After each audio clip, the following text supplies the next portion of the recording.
The first of Muharram marks the remembrance of the day of martyrdom of Hazrat Sayyidina Umar Farooq Azam radiyallahu ta'ala anhu. But did you know that Sayyidina Farooq Azam radiyallahu ta'ala anhu was the first person to adopt the title of Ameerul Mu'mineen? Hazrat Sayyidina Zubair radiyallahu ta'ala anhu reports that one day Sayyidina Umar Farooq radiyallahu ta'ala anhu said to the companions that Sayyidina Abu Bakr Siddiq radiyallahu ta'ala anhu was known as with the title Khalifa-i-Rasul. And because I am the Khalifa of Abu Bakr Siddiq radiyallahu ta'ala anhu, I would get the title Khalifa-i-Rasul. And this sounds a bit too long.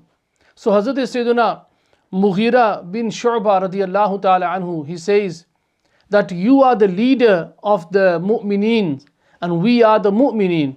So why do you not adopt the title of Ameerul Mu'mineen?